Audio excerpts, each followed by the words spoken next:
ये है सशक्त प्रदेश और आप देख रहे हैं एसपी न्यूज 24, सच की आवाज सच के साथ। थाना टीला मोड़ पुलिस ने 4 वर्षीय बालिका के साथ हत्या व बलात्कार की घटना का किया खुलासा। आपको बताते चले कि यह घटना थाना टीला मोड़ की है। दिनांक 11/3/2023 को 4 वर्षीय की बालिका के साथ बलात्कार व हत्या का मामला प्रकाश में आया था, जिसे सीसीटीवी फुटेज के आधार पर घटना को 24 घंटे के अंदर ही खुलासा करते हुए 2 अभियुक्तों को गिरफ्तार किया गया है। अभियुक्तों ने पूछताछ में बताया है कि अभियुक्त अजय भाटी की पत्नी अंजना उर्फ संजना द्वारा अपने ही रिश्ते के भाई सलीम उर्फ सज्जू की मृत्यु हो जाने के उपरांत उसकी 4 वर्षीय पुत्री को पिछले 1.5 माह से अपने पास रखकर पालन पोषण कर रही थी। तभी उसका पति अजय भाटी ने बच्ची के साथ शारीरिक शोषण करता रहा। जैसे ही बच्ची की इसकी बारे में जानकारी हुई तो उसने मामी से बताने की बात कही। अजय भाटी ने इस घटना का राज न खुल जाए तो अजय भाटी ने अपने घर के पूजा स्थल पर ही कमरे में उक्त बच्ची को नाक व मुंह पर हाथ रखकर गला दबाकर हत्या कर दी है और बच्ची के गुम हो जाने का नाटक करने का लगा।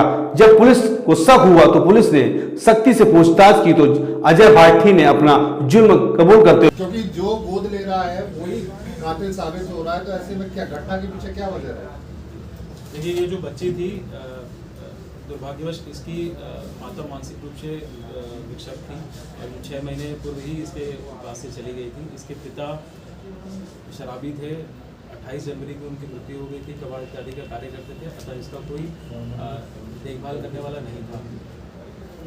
जो आरोपी है, आरोपी की पत्नी इसके पिता की मुंह बोली बहन लगती थी। इन्होंने उसको संरक्षण देने के लिए अपने घर पे बुला लिया।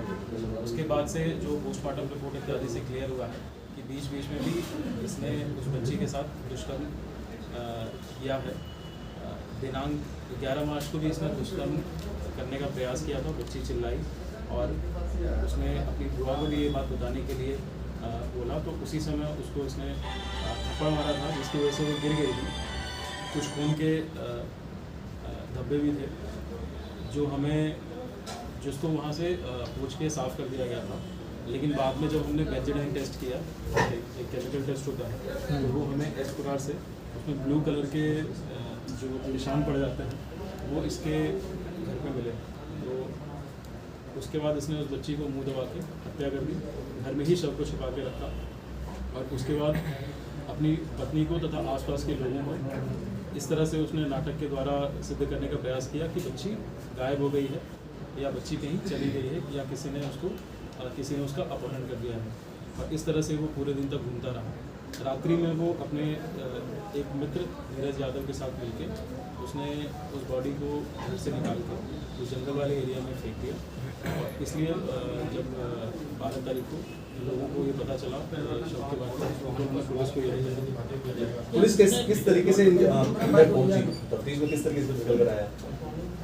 देखिए, जैसे ये जो आरोपी है उसने पुलिस को भी